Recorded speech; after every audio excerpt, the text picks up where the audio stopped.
Hey everybody, how's it going? Welcome to the Darkness and Dragons update show. As you can see, things are a little different, but before we get into that, let's go ahead and introduce everybody joining me on the show today. We're going to see if I get my pointing correct. I don't know how this is going to go. So, there's a chance. Down below me, we've got Hi-Res Nico. Welcome to the show, man. Thank you so much. It's a pleasure to be here. And over on my left, nailed You got it. We have Evil Mojo Adonis, as you guys know. Welcome, man. Yeah, excited to And be on here. my lower left- From home this time. From home, right? And then on my lower left here, which I think I got the pointing right there, we also have Hi-Res Romanova from the Paladins community team. How you doing, Romanova? Yay! I'm good. I have cat aggro. We will all deal with it at some point during the show. They're so needy. If anyone's winning from this whole, pandemic going on, it's house pets. People's pets are winning right now. They're having the best weeks ever. Absolutely. I know, like, during the show, Rex, my dog, is going to be, like, patrolling around. You guys are going to see him. So it's going to happen. But obviously, guys, this is a different setup, right? So we're all working from home. As you guys are I'm sure aware, there is something going on around the world with COVID-19 passing around. And so we at Hi-Res Studios and Evil Mojo Games have been doing our part to stay home, socially isolate, make sure that we're keeping everyone safe, while also continuing to work on your favorite game, Paladins, right? Which has been a challenge, but something that we've adapted to really well, and we're excited to just be here to talk to you guys about all the really cool new content that we have coming up. So going along with this, right, we have a lot to talk about today, like a lot. And going along with that too, right, if you guys don't already have it up, if the mods aren't dropping it in chat, we have patch notes live right now. So if you go to paladins.com/news, you'll be able to watch along with us, check out patch notes as we go along, and read all the final little details as we're kind of going through this show today. But let's go ahead and get things kicked off, since we have a lot on the plate, as you mentioned, Romanova, with the hunt and some bug fixes. You want to go ahead and take us away there? Absolutely. So we are going to go right into it. Fix number one. But before I even say that, it's been a pleasure to see how hard our QA is working while adapting, working from home, and shout outs to them for still making a big effort. And you, again, if you're following along in the patch notes, there's a whole bug fix section at the bottom, but we're going to go over probably some of the top 5 that were fixed that are coming in this patch. So, number one, we fixed an issue where cards and talents that activate when a player falls below a certain health threshold can go on cooldown again when the player respawns. Now, Adonis, I'll let you give a little insight before we go into the next one. Not too much, but, just to kind of... This is actually the result of a really cool change we made last patch, unfortunately, where when you respawn, you get all your cooldowns back. In Siege, this didn't really matter too much, but in Team Deathmatch, it did. You would spawn in, fight, use your abilities, die, respawn, not have those abilities. So we changed that so you always get your cooldowns refreshed. Unfortunately, resulted in this bug, but we've cleaned it up for this patch. Yeah, great work by the whole team on fixing something like that. Number 2 that we're going to go into, we fixed an issue where players would experience hitches when getting double kills in matches. So it's always nice because not everyone has a perfect connection, so it's nice when bugs like this can get fixed and are discovered, because so many people, it's hard sometimes to tell whether something's just their connection or if it is a bug. So it's nice that something like this can get fixed to help our player base, especially if normally they maybe don't have a good connection. So no matter what your connection is, you know that this is going to work going forward after this patch launches. So especially on double kills, right? I mean, double kills are an exciting moment, right? You want to get hype and start feeling that. We don't like that happening on this. I know what you're talking about. I'm going for that quad. I'm going that. Oh, okay, for that okay. Excuse me. I'm sorry, guys. I'm just kidding. I'm just kidding. I am horrible, but I love playing. So if I get a penta, I deserve the praise because it doesn't happen often. Okay. So issue number 3. We fixed an issue where players would not be automatically re-queued if they failed to load in a match due to a disconnect. So specifically, it's basically when another player disconnects. If you're in queue and someone else disconnects, you won't get re-queued. So that is really good. it would be just annoying if that has happened to you. So our apologies, but in this next patch, it will be fixed. So going on to number 4. This is a big one. This one I've seen a million people talk about, and I understand the frustration, but it's going to be fixed. And you know, it's just sometimes this stuff, if I can not stress it enough, it takes time.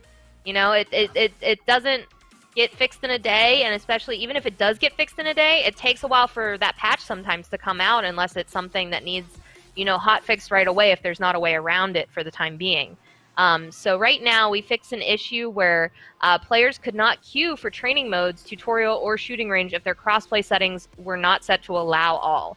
Again, I've seen so many of you like complain about this, so I'm really glad that we are going to have this fixed in for this next patch for you. As well as number 5, our last bug that we're going to go over, but remember on those patch notes there's like a whole bunch more on top of this that were fixed.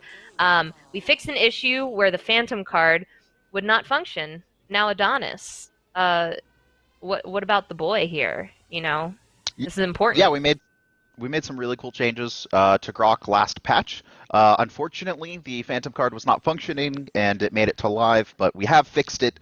We caught it late into the cycle. It was a miss on our part, but hopefully all you Grok players will have more options this patch, and maybe something a little shiny down the line in patch notes today. Spoilers, Adonis. You don't say. Yeah. So, just before we get into balance, folks, like I can always let you know, we are always investigating. When we see bugs, just because something hasn't gotten fixed doesn't mean it hasn't been seen. The best thing you can do is give us as much information as possible if you really are passionate about a bug getting fixed, because even though our QA can investigate this, they might not always be able to find that, and if you know more information about it, that helps them get to the bottom of it faster and potentially get a fix in. So again, discord.gg/paladinsgame and paladins.com/bugs are 2 of the best places to go to report your bugs. You know, it just is, you know, we're browsing Reddit, we see bugs that you post in Reddit, so keep up the good work on alerting us about issues, and you know that even if somebody's not always replying to everything, that you are being seen. And then also too, just another shout out to our QA team working from home, because they've not been only testing and still getting all these fixes in, but they've completely adapted to this life, which is so hard. As somebody who used to be a QA analyst, like it's one of the, I think it's one of the harder of our jobs, you know, to work from home and do. So it's really nice that they're set up and able to do this from home. But with that said, you know, let's go into balance. To you know, we got Adonis the Balance Master here, as you may have seen our avatar in game. So I'll let you guys pass it back to Abby, and we'll take it away. Go ahead. Awesome. Thank you. Yeah, with bugs, it's always a fun time to dive in. Now we get to dive into the balance, the numbers, right? So we're going to kick this off and kind of roll through each of our roles in game, starting with frontline champions and Ashe. So we've actually been looking into kinetic burst. Now I know, Nico, you had a couple points on this that you wanted to point out to everybody in the upcoming patch. Yeah, so the majority of the balance things we did this update is actually kind of either inspired or suggested by the AOC, so huge shout out to the AOC for their suggestions, the fact that they're able to bring those from the community to us. For Ashe in particular, this one is the only one with a bit of a caveat. So we're looking to have Ashe Kinetic Burst to be able to be toggled similar to how Shaolin's Crippling Arrow could be toggled. Right now it is potentially or very close to working in dev. It's probably not going to be first PTS build, but we'll keep you guys updated, and this is something we are interested in doing for this patch. But yeah, that should be just a little bit of a quality of life feature for Ashe. Awesome, yeah, and it's nice to have that in there, and obviously if anything updates on that, Romanova and I will keep you posted across social and on various patch notes too. And moving on from Ashe into Atlas here, we're going to be messing around with a little bit with the Chrono Cannon and Setback. Adonis, you want to kind of highlight that one for us? Yeah, so Chrono Cannon, we're reducing the max time, or the time to reach max charge from 1.5 seconds to 1.4, and then reducing the cooldown of Setback from 12 seconds to 10 seconds. Atlas is in an interesting place where even though statistically he doesn't win a lot, he's been used a lot in pro matches. Not as much as he was last year. He was basically first pick, first ban. We want to watch him closely, but we wanted to emphasize less his ability to kill and more really his ability to control the match. So we're excited to see how players use a 10-second setback, which can be super disruptive in match. Nice, yeah. Give him a little more time to control the battlefield, so to speak. I had to do it, guys. I'm sorry. I know I'll be mean for that one. And last up on the... Yeah, right? Last up on the construct joke. It always gets through with Nico here. And, last on the list for frontline champions, right, we want to roll into Fernando, which we're going to be looking into his charge ability. Nico, you want to kind of highlight where that came from, what we're looking into there? Yeah, so this is another thing that came from an AOC suggestion. Fernando has been a staple in Paladins for a long time, and this change is just bringing his charge a little bit more in line with some other front lines that you see in the realm right now. So just a little bit more damage on the charge to help secure kills, or just do that little bit more burst damage. Cool. Pretty straightforward on Fernando. Just make him a little bit more in the fight. I like it. And thanks again to the AOC for that one. That actually is going to wrap up our frontline champions, guys. As always, these are on the patch notes, so feel free to scroll along with us if you aren't already. And now we're going to head into damage champions with Romanova on a couple of these changes, starting with Amani, right? Yeah, so with Amani, we have her abilities. We have Frost Bomb. We reduce the cooldown 20 seconds to 18 seconds. Seems like she's been getting in a better place so far with a lot of the changes that the design team has made to her, including this Infernal Cannon change where the reduced cooldown is now from 20 seconds to 18 seconds.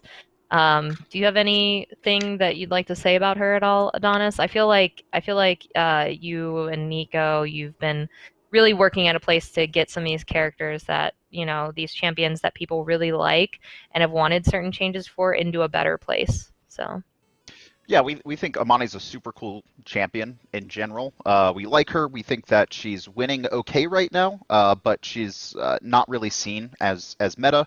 And numbers-wise, she's a little bit behind some of the other damage characters. So we wanted to give her a slight bump, and this is mostly focusing on the ability to use these the capability to use these abilities more often.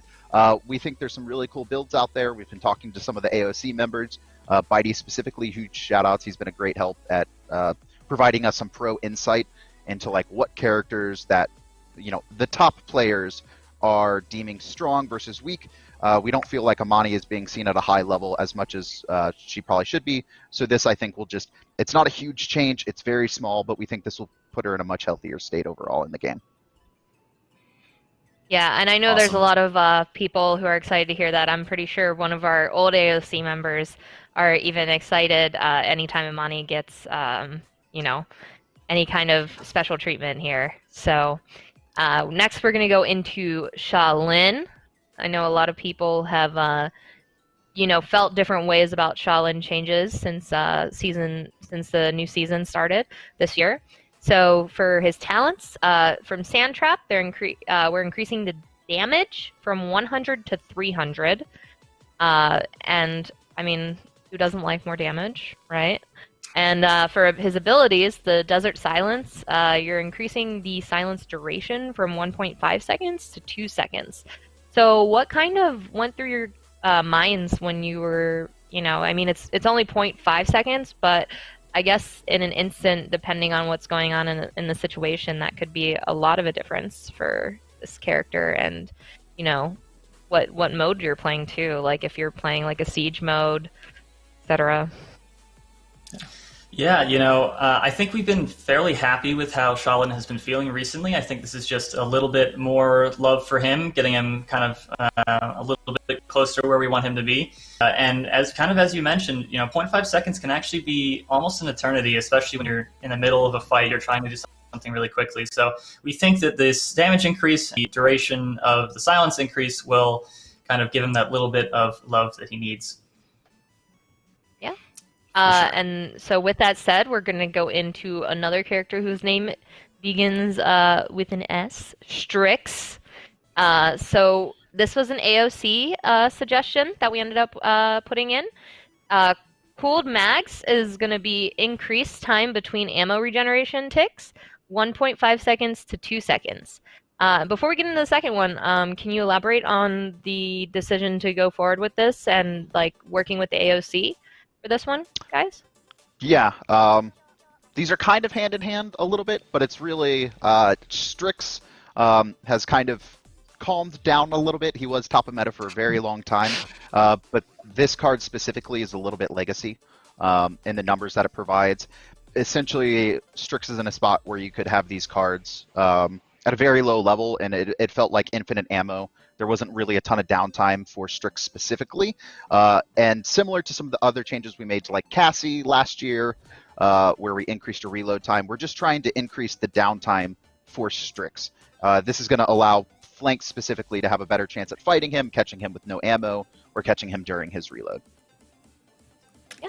And with that said, the other change that we're getting with him is reducing the maximum ammo increase from 2 and 2 to 1 and 1.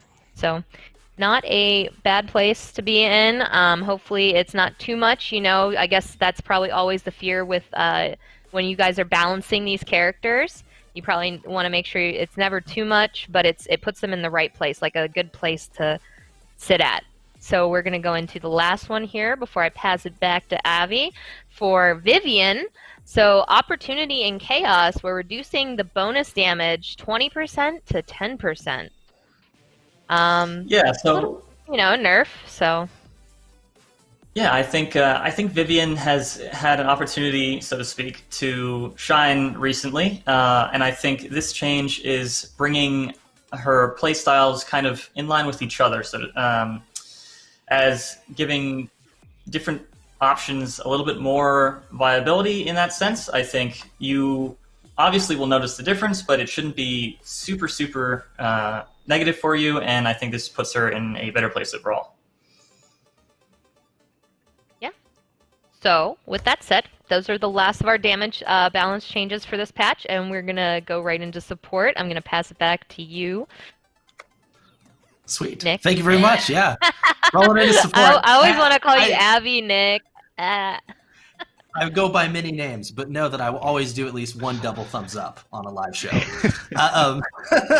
So going into first support right on the list, we have Furia, right? So on Furia's change, we took a look at a Pyre-Blade, took a look at her Light of Dawn. Again, these were both AOC changes. Adonis, you want to kind of take us through what we're doing on Furia's kit here? Yeah, and just right before Furia, I do want to mention, we've been looking at supports a lot this patch, so you're going to see multiple shifts coming up in characters, some that people have been wanting buffs, and some that players have been wanting to see nerfed. First up, we have this Furia change, though. Again, this was AOC suggested changes. So we've reduced the time until Wrath starts to decay from 3 seconds to 2 seconds, and increased the rate of Wrath decay from 2.5 every 1 second to 10 every 1 second. So you may notice that those numbers are drastically different. This was because there was essentially you had infinite uptime as long as you were healing every 10 seconds on your increased damage from the Wrath meter, and we really just want to bring this in line. So this is now something players are going to have to think about and manage their Wrath meter to get that increased damage during fighting. And then Light of Dawn card, we've reduced the shield given from 50 scaling to 35 scaling. Again, this was a really powerful card, so on top of, the 1400 health that Furia provided, she also provided a 250 shield. Most players had this maxed. We felt like that just the output potential was too strong, especially in comparison to our other supports, and so we've brought that down in line. Now, as the guy with the Furia tattoo, I'm going to say I'm a little disappointed, but I think she's still going to be pretty powerful. She's still going to be good, trust me. She's still going to be doing okay. So I'm right there with you guys. Moving on to, I know we talked a little bit about Gronk with the bug fix, but obviously Gronk's next up on the list, and we're looking at the Spirit's Domain card where we just increased the healing per second from 500 to 600. Nico, you want to go into a little bit of the methodology behind this for Gronk's throughput? Yeah, sure. So we had, like Adonis was saying before, I think we did some really cool stuff with Grok in the last update. I think this is fairly straightforward. We just want to bring him just a little bit of a bump. We're fairly happy where he is. So 500 to 6 will just be that little bit that he needs to feel just that much better. Awesome. Pretty straightforward on that front. Grok mains rejoice. I can't wait to see some more crazy stuff with Grok. Every time. And kind of moving along here, guys, we've got a lot of supports on this one. Moving into Io, everyone's favorite little summoner here. We're taking a look at Moonlight as well as Moonwalk. So on Moonlight, we increased healing from 125 every seconds to 150 every 0.15 seconds. So just bump that up a little bit, as well as decrease the base maximum Moonlight. And I know this kind of goes into, again, Adonis, a little bit of the throw put on Io and bringing her a little more in line, like you mentioned. Do you want to kind of talk to a little bit of the methodology there? Yeah, again, this is something we discussed with AOC, so more shout-outs to the Assembly of Champions. They've been great. I was in an interesting spot. Statistically, she wins a lot. The higher you go up in ELO, the more in line she becomes. A lot of this is from Luna, just the ability to capture a point. Typically in the lower level ELOs, we're not seeing players counter Luna as well, or maybe don't have the knowledge base, but at a higher skill level, she doesn't feel as impactful comparatively. So this is a shift more than a buff nerf, where she's going to be getting more healing. Players felt like, and we agree, that it feels like all you're doing is healing right now with Io, just to try and keep up with the other supports. And in this case, you're going to have more throughput, but not be able to do it as much. So the decreased capacity is a big part of this. So you're going to be healing more effectively, but you will reach that point where you can't heal anymore much sooner. And then we also have a card change with this. So Moonwalk, we increased the card that increases your Moonlight capacity has gone from 6% scaling to 8% scaling. So players that do want to get back to, I have a ton of healing juice in my kit, they can do so. They just have to invest the cards to get that. Nice. So a little bit of that investment counterbalance on the loadouts, right, as we always kind of go back and forth on. And we've got 3 more actually on the list. If you're a support main this patch, you got a lot going on. So moving into, I think everyone's favorite hot topic lately, good old Genos, right? On the Genos side of things, we always see feedback on Genos, and Genos is one that we're constantly looking into. So on this one, we're looking into light years in particular, which was another mention that the AOC brought up to us. And we're basically going to be decreasing the range scaling from 10 to 10% to 4%, roughly. So we're kind of scaling it back a little bit. Nico, going into this, obviously we're looking into some of his range and movement on this area. Any specific feedback on that one in particular? Yeah, I think Adonis and I could probably both speak on this, but essentially Genos's identity recently has been hanging back behind walls. If he positions properly and the other team doesn't hunt him down, there are times where you actually don't see him very often. And what we're trying to do with this here is encourage Genos players to be slightly closer to the action while maintaining his ability, obviously, with the rest of his kit to support his team. So we're kind of shifting where he is likely to be played in any given engagement, and hopefully that brings him kind of closer to the identity we want him to have. Sounds great. Yeah, just making sure. Again, we talked about Furia. Now I'm going to talk about Genos. Genos is my other guy, so making us feel a little bit more threatened, probably a good idea lately. It's not a good patch for you, Nick.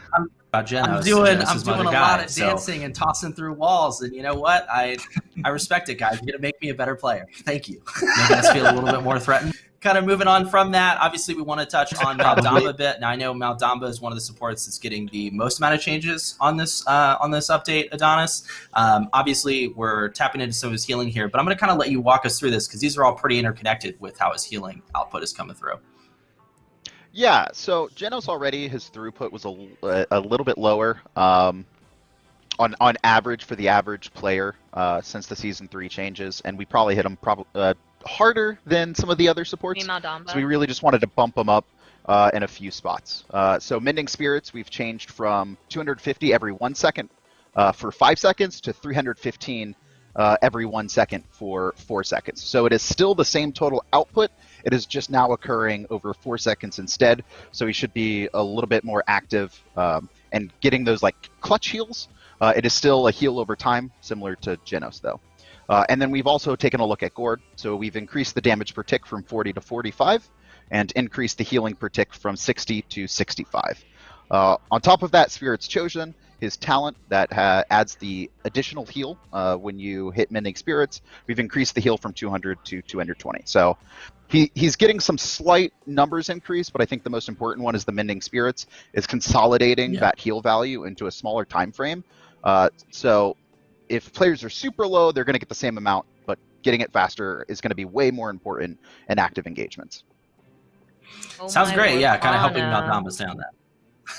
Yeah, you said Genos like 3 times while you were saying that. Sorry. Yeah, I was just like, get out of here.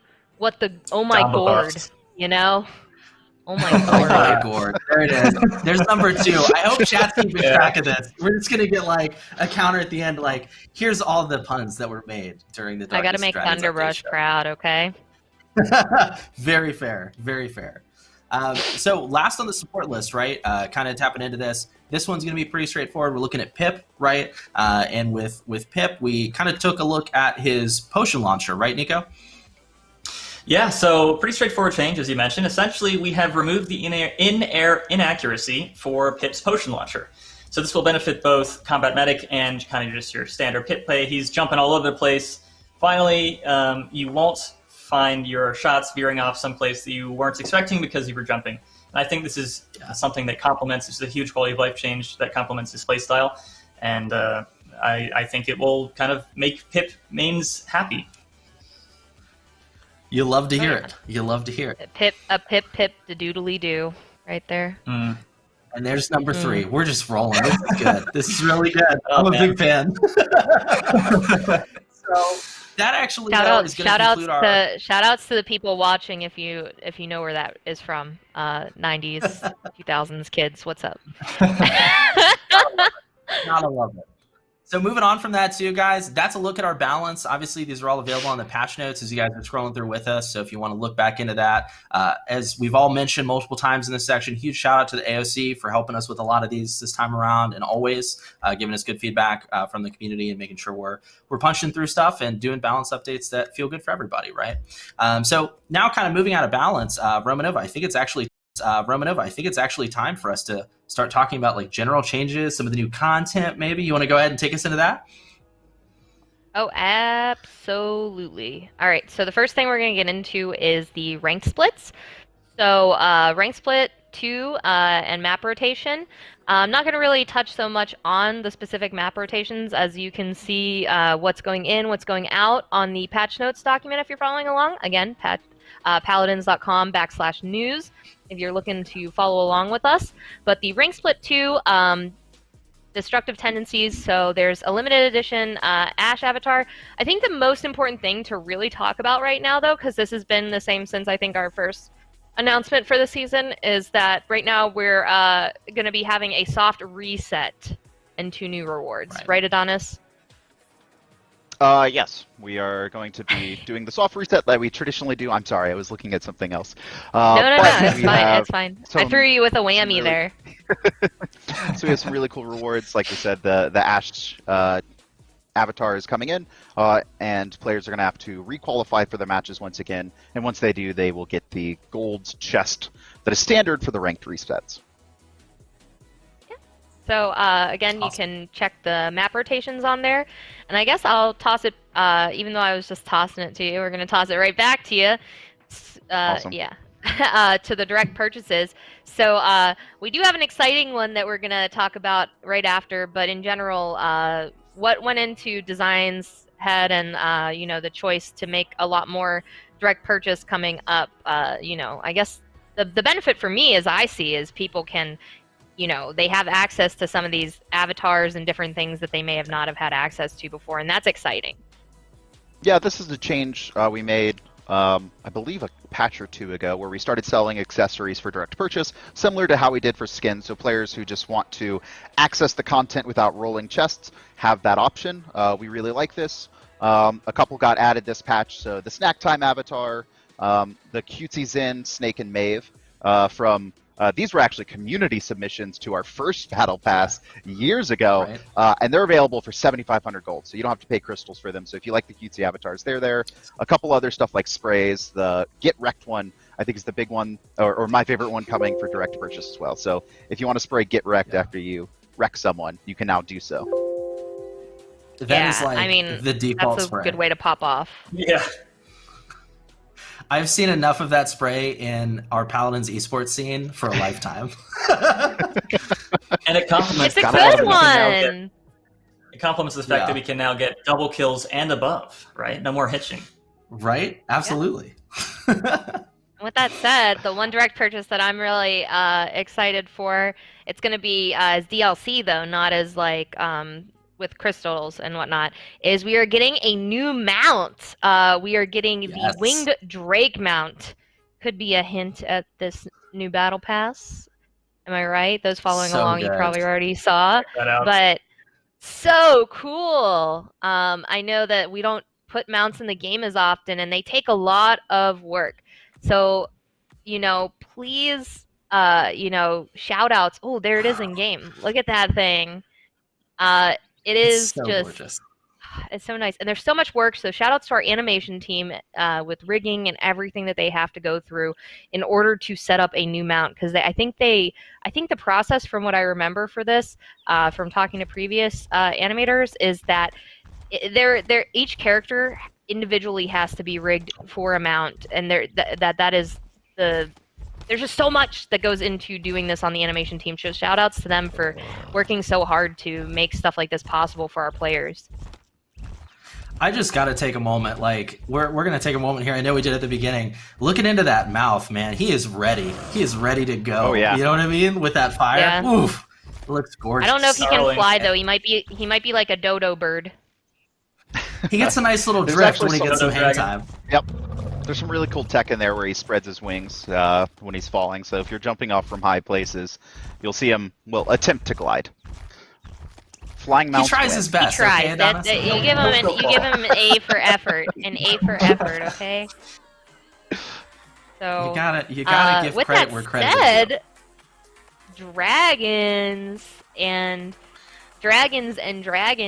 Oh my!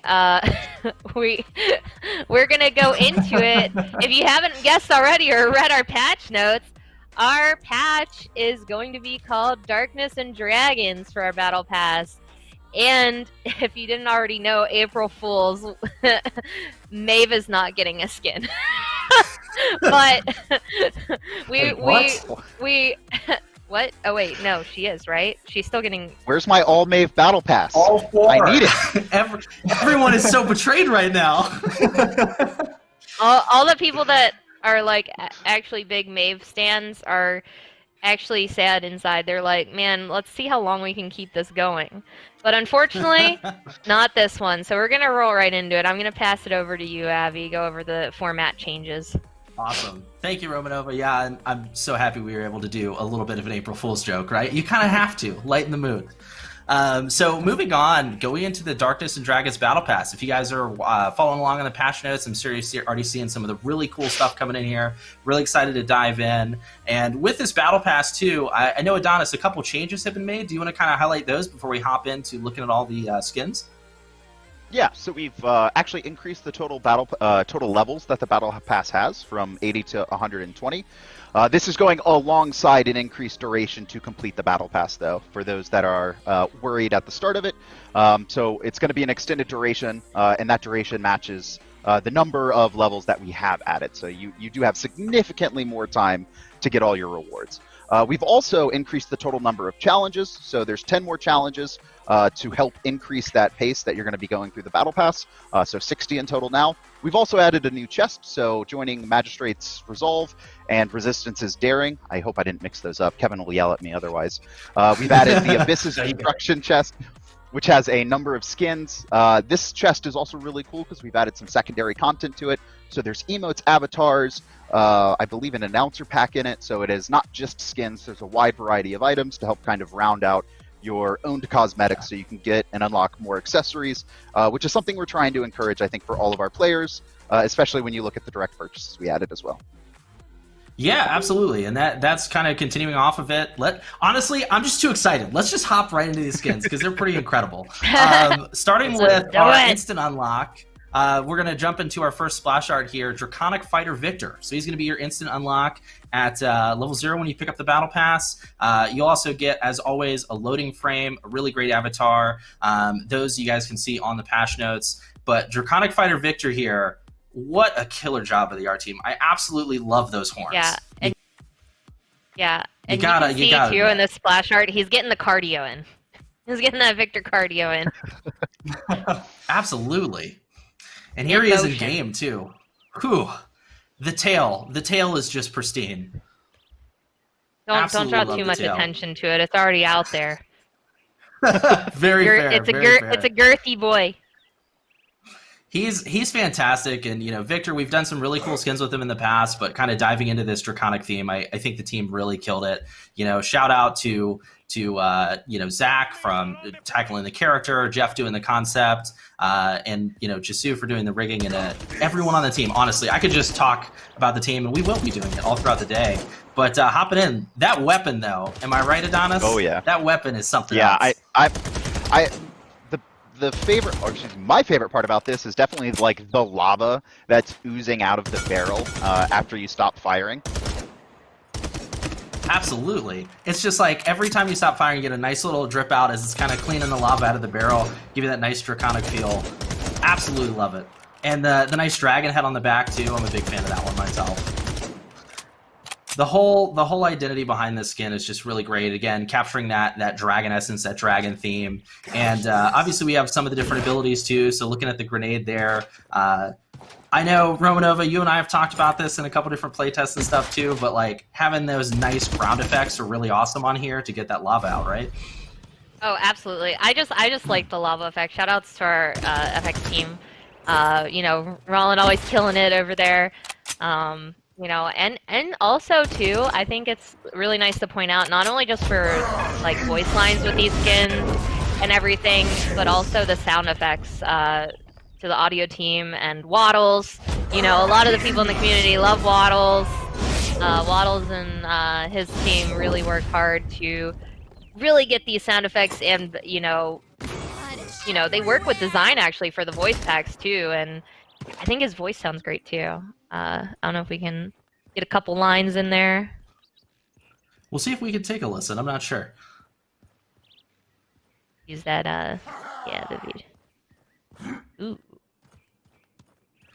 That, super he sounds nice, pretty vicious. Guttural roar. Yeah, the dragon roar, right? I mean, you gotta have that. So that is kind of a look at Draconic Fighter Victor here, and I gotta say, I love the ults, I love the weapon, the grenade. We've talked about it all. Really, really awesome stuff. Again, just kind of, and the best part is that's your instant unlock, guys. Like that's what you're getting right out of the gate. So it's not half bad, And obviously, let's go ahead and kind of keep moving on here. Romanova, you want to go ahead and take us into number 2 on the Battle Pass list? I would be happy to. It's the Sniper Boy. We're going to go into Scalebane Strix. So a lot of these characters, are champions, in this Battle Pass. This is our level 10 unlock. They're either fighting against the dragons or they are the dragon side. So this one clearly Strix, trained pro, known dragon hunter, obviously. Just look at him. It looks too like the way that they did his cape. It's like he skinned, one of his dragons he's hunted and made them part of his, uniform that he wears when going into battle. Also, we need to point out, I pointed this out, I think, when I first saw the splash art. Look at the chest hair. Absolutely no hair on his arms to show off his tattoos, but the chest hair, it's like thicker than his beard almost. Very burly man. He's ready to go, right? I mean, you got the beard, you got the chest hair. It's great. It keeps him warm, When you're out hunting dragons, long nights. I really like I like the overall theme of this battle pass a lot, where we have 2 skins that are more draconic fighters. We saw Victor already. We'll see the next one soon, and then 2 dragon hunters. And Strix is just like decked out in his kills. Like I don't want to say that's Victor on his head, but it's a little similar. Maybe a friend of Victor's. Victor and Strix may not have the best relationship when they actually face off in a fight. Absolutely. And again, I got to throw some attention to, again, just the weapons on this splash art, right? When you're looking at the weapons, I really love how the art team and the rest of the team behind these designs really tackled integrating some of the bone too, right? When you have those Dragon Hunter type themes, it's awesome to see the bones of those dragons they've taken out, right? Just endorse or cover their armor rather. It's really awesome. And now we get to look at them in game too. Yeah. Absolutely and I mean, gorgeous. again, look at the cape. Look at there's like even some like scales or, the textures on his cape going into the dragon, head as part of it. He just looks brutal. It really fits the sniper aesthetic in my opinion. And look at the sniper rifle too. Look at the end of it. It's just so cool. The effects on it. The all team these weapons again look just like- absolutely killed it. Like you said, like the weapons are very handcrafted. It looks like we can probably take a look at the inspects here soon, where they've kind of strung together these weapons through forging and other means, right? Integrating some like broken metal, some bone, some wood that they've formed into these weapons. I guess I'll just repeat myself there. It's whenever you're talking weapons, it's always hard because you're just blown away. I mean, I know we work on these, we see them in playtests and stuff, but it just consistently blows my mind just how much detail goes into these weapons. Again, great job. I think it was Ryan that tackled the weapon design on this trick skin, which he absolutely killed. Oh yeah. So good. We see the ultimate maybe too in here. I feel like the flash out probably has some cool effects. Ooh, we got some cool emotes actually too. Just so you guys know, for the nice little emoji chuck. fans out there.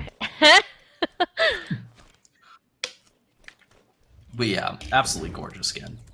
And we're getting the fire, of course. Yeah, that's when you're cooking.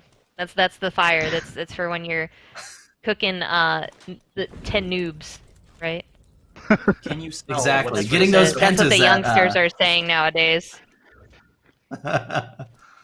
Oh, so good. Absolutely love Strix. Oh yeah.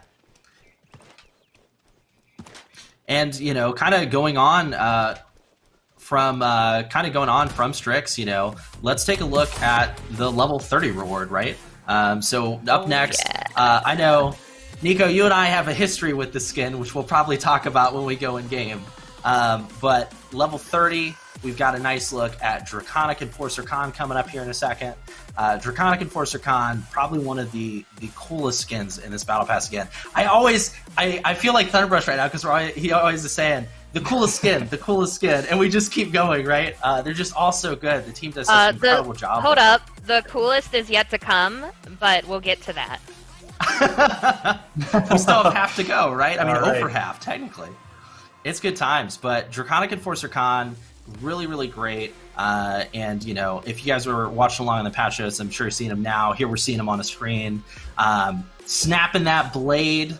And I know, Adonis, this is something, too. Like, this is the first time we've actually seen Khan without a helmet on. We're seeing a facial design here.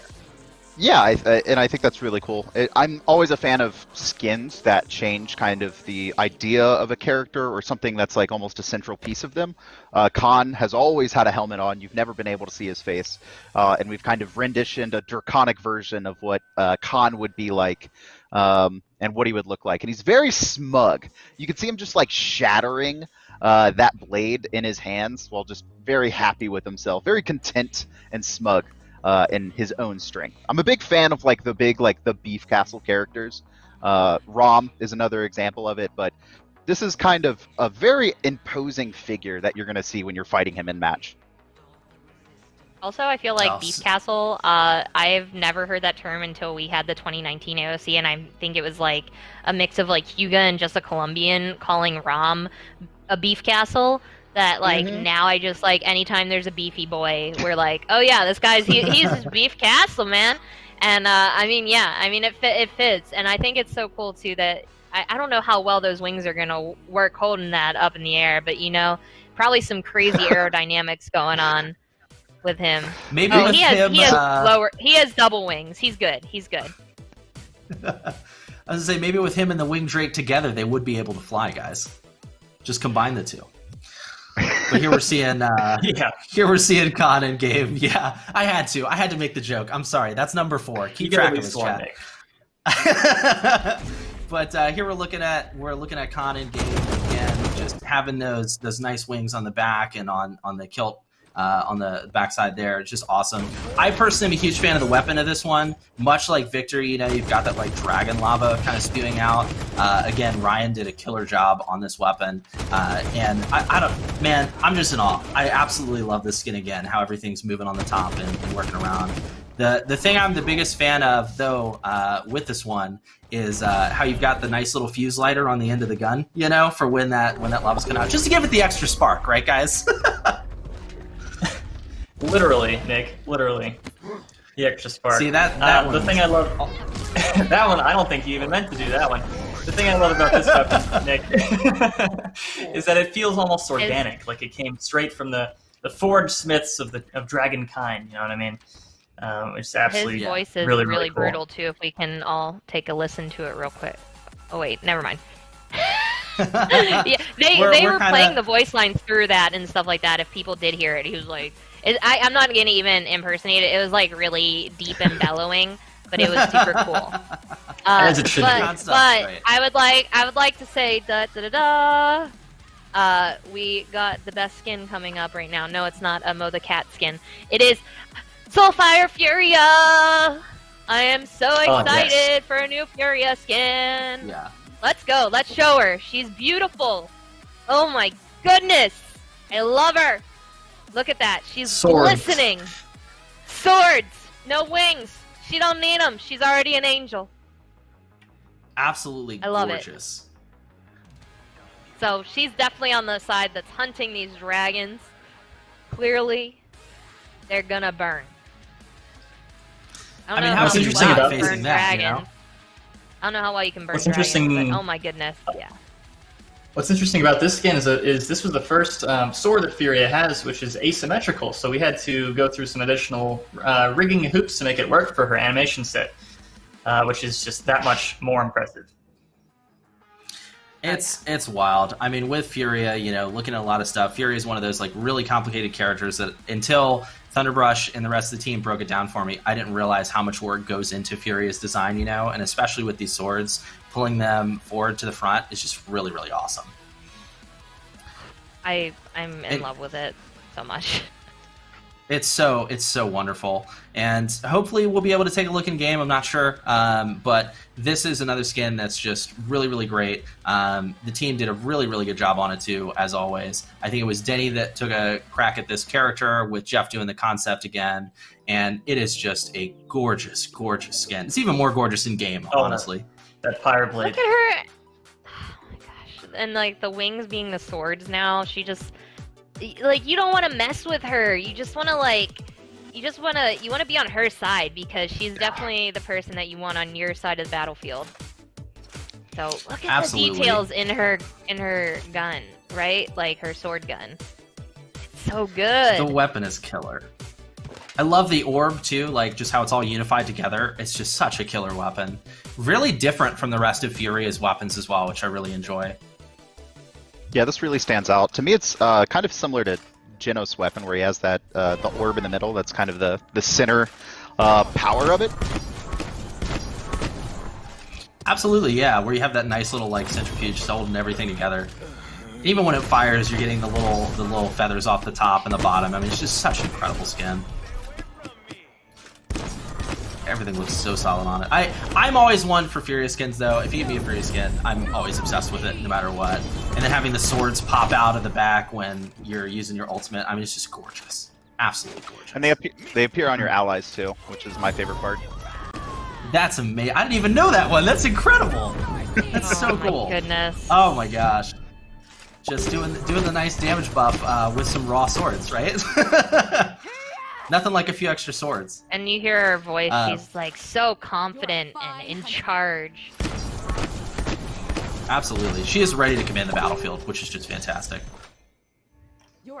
Furia. What a good final one on there too, right? I mean, this is, again, such a good battle pass, really. And I mean, we still have half to go too, right? Like we haven't even rolled into the recolors yet.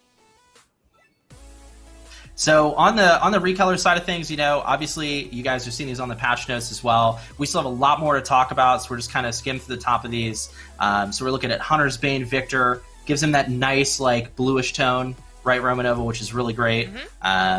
Big fan of that one. That theme with a lot of these. Kind of more of a indigo blue. I love the blue on the weapon on this Strix as well. Just really, really awesome. And again, these will be unlockable at level 70, 90, Con will be the 100, and the 120 will be our final Fury recolor too. Just a nice like color contrast. This is the best one, even better than the Fury that we just saw. It is like just the face paint alone, like it's like her war paint when we get to her. Oh my gosh, you guys, if you've seen it already in the patch notes, look at it. Like, oh my gosh, man, like she took like the blood of some dragon, she like,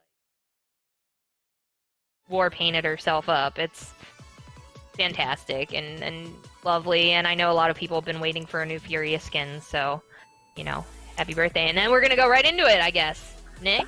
Yeah. This is a good old Golden Grok. So as Adonis teased a little earlier, we have well, I guess it's not a surprise anymore. Golden Grok is going to be coming this update to give all of you Grok Banes another little pinnacle to work towards, right, at Mastery level 50 is with all of our gold skins.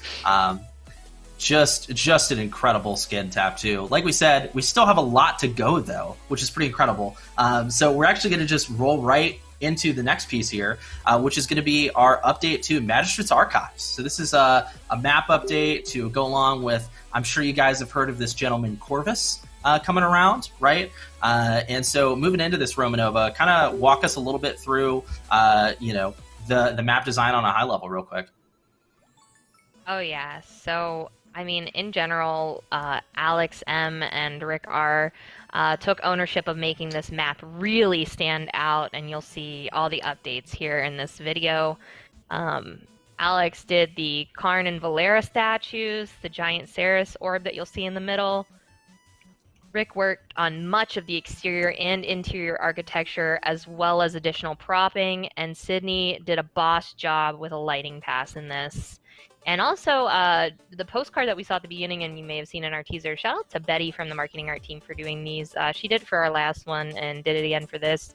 So you'll just see all the greatness, too, that we just mentioned from our environment team working on this. I mean, it's just beautiful, and I can't wait for our players to experience jumping back in here. And, oh, gosh. It's gorgeous. We've been playtesting so much. I know Nico and I have constantly thrown each other off with con alts over the last couple weeks in playtests, which has been a blast. I don't remember who has the higher tally. Do you? I think it's you. You know, let's call it even, and just say we did it for the love of the game. Perfect. I like that. We'll kind of roll with that. But yeah, I mean, that's Magistrate's Archives, as Romanova said. Shout out to Betty for doing another postcard for us, which is a lot of fun. Always enjoy working with those. And again, everyone on the environment art team who helped tackle Magistrate's Archive. But I think it's come to it, guys. Everyone's been waiting for this moment. We've been waiting for this moment. We're down to the wire. It's time to talk about our new champion. Let's take a look at that video. A sacrifice was meant to save the town of Ceres, but I couldn't save everyone. The Abyss always wants more. Thousands of lives gone. But I survived. Something protected me. I knew this power could end the war, could save the realm. But The lying oracle tricked me. And these horrors I've unleashed are worse than any war. The abyss is volatile, deadly. But by my own hands, it will bend. For I am Corvus, son of Khan. I will control the abyss, and I will save this realm. For the magistrate.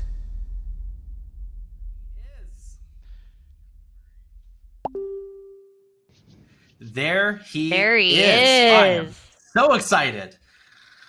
This Look at that is splash art. probably one of the coolest champion reveals that we've been able to do. I know Romanov and I have been really excited. I know Adonis and Nico have been really excited. And we're hopping right in here with the splash art. So Corvus, Nico, walk us through. Who is Corvus? What does he do? What role does he fill? Absolutely. So Corvus is the newest support champion coming to the realm. Let me make that clear. And real quick, I just want to give shout-outs to the whole team. It's been absolutely a pleasure working with them on every aspect of this champion. It's been so smooth because they let us do what we do, essentially. But so Corvus is the son of Karn, not Khan, as I had heard some people say already. Son of Karn, Grand Magister Karn, leader of the Magistrate. He is kind of the risen through the ranks of the Magistrate by his own merit. He's come across some pretty wonky, some pretty wild things over the course of his military campaigns, even coming to lead kind of the arcane section of the Magistrate, which you guys don't even know about yet. That's crazy. And he essentially has run afoul of the Abyss. You know, Ceres tricked him into summoning Rom. He actually sacrificed a girl to turn Ceres into Ceres at the town of Ceres. If you're a bit of a lore buff, that's a little bit complicated, but we'll get there. And now he is taking the power of the Abyss into his own hands to do what must be done. So great, man. Corvus, and obviously we're already in game with this one. I'm not even going to hold back, right? Kevin, Adonis, Nico, let's start right off by looking at his abilities. Going with his pistol, you want to kind of break that one down for us, Nico? Sure, yeah. So his pistol is probably the most clean, so to speak, easiest to understand. It's a submachine pistol, 50 round mag, 70 damage per shot, with a pretty fast fire rate. And this is kind of a medium to short range weapon that kind of complements the rest of his kit. It's definitely impactful, while also, I think, Adonis, you could speak to filling something that we didn't actually have as far as weapons before. Yeah, I mean, we have the heavy repeater, Khan's heavy repeater, as a automatic pistol, but this is a much different style. This is definitely a weapon that we hadn't hit before that we were excited to bring into the realm, and we think it has a unique feel to it. And shout-outs especially to Waddle once again. He did an amazing job with the sounds on this weapon, along with everything else on this character. Oh yeah. So great, right?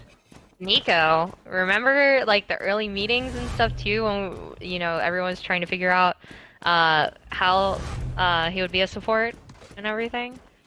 I'm really happy that we went with the offhand. It was so cool. This was the first character, the first champion I've gotten to see other people. And even though I'm not like in design or anything, I got to like be in some of the meetings watching you guys kind of develop this character from the start to finish and what he became, and he's so cool. It's been such a pleasure. I can actually run you through, Nick, if you don't mind, what we see on screen right now with the heal. So we actually see walk me through. Yeah, let's do it. So when you heal an ally, you see a 350 health over 0.5 second duration, so quick ticking health, and then a burst at the end, so kind of a reverse, almost a volcanic feeling to it. And that also kind of goes along with his first active ability too, right?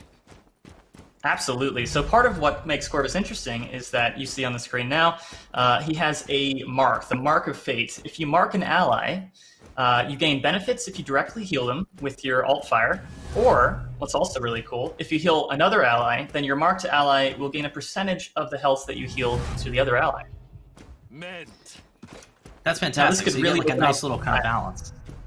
Absolutely, and it can really open up, I think, a lot of different play styles if you want to throw this on your flank. The mark will go through walls. The heal requires line of sight. You can throw this on your flank and heal your closest ally, even if they're not hurt, to get that little bit of health on your flank champion. And speaking of the Abyssal Dagger, right? It heals, it can do a mark, that's really solid. But Adonis, what about his second ability here? What else does that dagger let him do? So he has an escape. This is a 2-part escape, though. This is actually something that we haven't had on a support before. So you're going to see here, you throw out an Abyssal Dagger, and you can refire it right before you have a small duration, and Corvus will actually teleport to the dagger. So it is a support with a teleport aspect to it. Really cool design. Nico can probably run through the specifics around why we decided to come up with this ability. Yeah, so we were essentially, wanting to have this complements to the rest of his kit. You'll see his ult in a second here, but this projection allows for mobility that a support hasn't really had. And I, a couple times now, have jumped into fights where I definitely should not have been there, but I've also gotten out of really sticky situations because this has that vertical mobility that some other movement abilities don't have. You can throw this up in the air if you wanted to, teleport straight up. You can preemptively throw it before you get, completely knocked off the edge by an Ashe Kinetic Burst, for example, and teleport back to it. I think it just opens up a lot of positional intricacies with this champion. Awesome. And, obviously, topping it all off, we have the ultimate, right? And this is Entropic Breach. I believe I'm pronouncing that correctly. But let's take a look at it, and then, Nico, kind of walk us through what the idea is behind Entropic Breach and what it adds. Minus a cool animation, right? I absolutely love what Dim did with this ultimate animation coming up and kind of shifting to the side. But what you can see right now on Entropic Breach is an area denial where you rise up into the air and can fire on targeting the ground to deal a burst of percentage health, max percentage health as damage, and then leaving behind an abyssal pool that does additional ticking max percentage health damage, which means it is equally as impactful to those who are a little bit beefier and those with lower health, in addition to causing a slow to be applied to enemies who are caught within that Entropic Breach. Fantastic. So you get some nice along with your teleportation and your healing, which is overall just a really interesting support kit that kind of fills that niche as we've been talking about, right? 9, 8, 7. I think it adds things to Paladins that we haven't seen before, which is really, really cool. As you see on screen here, it's actually one of the recolors. Nick, if you want to take it away. Yeah, for sure. So this is Exemplar, right? Exemplar is one of our recolors here. Exemplar, available in-game, 200 crystals, 60,000 gold, so you can buy it either way, which is really, really solid. Again, killer work to the art team for working on this. I would want to say it was Thunderbrush that tackled a lot of the splashes here for Corvus. And we're actually just going to be cycling through those splashes too. So up next, we also have Abyssal Acolyte Corvus. I love this one with the face, right? You get some nice purple in the face. And this one's actually available through our Season Pass, which is the 2019-2020 Season Pass. If you haven't picked it up already, it's just growing and growing. There's more great stuff in there. And finally, topping it off, you've got good old Golden Corvus available at Mastery Level 50 right out of the gate with an awesome dagger to boot. Just really, really solid. And kind of bringing it all home too, right? We want to hop into Pyre-Lord Magnus, which is, this is probably one of the coolest things that we've done for a while. It's actually a direct purchase premium skin right out of the gate for Corvus for 800 crystals. And we're looking at the splash art here. The team, again, did a killer job on that. And it's available right out of the gate for direct purchase, which is just awesome. So it's nice to have that in there. And when you guys get to check them out in game, it's going to be good stuff. Yeah, and right before we finish up here too, I would just like to say that that's so cool that we have an Echo champion. I know we were talking about it just the other day with Nico. Nico, what do you have to say about this? I think you were pretty excited that we got to do something like this again. I think our first one that we did of an Echo champion, like in another reality, was with Pepper for Pip's skin. It's like an alternate reality or form of them, right? Yeah. So, real quick, it's an example of kind of the feeling you get with the remix Pip. It's kind of that, not actually Corvus. It's kind of what if in another universe. But it's definitely something that's really, really You can cool. always ask us too on Twitter if you guys want to know more about it. Especially Nico. Nico's been really active on there, guys. So just hit any of us up, and I think really the only thing we have left right now, Abby, is some esports announcements, right? Yeah, so just a quick little thing from esports before we kind of bring things to a close. If you guys are involved in the Paladins Pro Circuit, we actually were able to extend the organization lock deadline. We know communication's been frustrating for everybody with this whole working from home situation. So that has now been extended to April 10th. If you guys have any questions about that, obviously feel free to hit me up on Twitter at Avalence, as you guys have seen on screen all day. And that's really it. That's going to kind of wrap it up for Darkness and Dragons, though. So thank you guys, Adonis, Nico, Romanova, for joining me today on our work from home. The dog has made an appearance right at the end, which is perfect. Didn't even bark once. And everyone watching at home, thank you guys so much for tuning in for our first working from home patch show. We hope you guys enjoyed the update show, everything to go. The notes are live, and we'll see you guys in the realm later this week. Take it easy, everybody. Thanks for watching. Bye.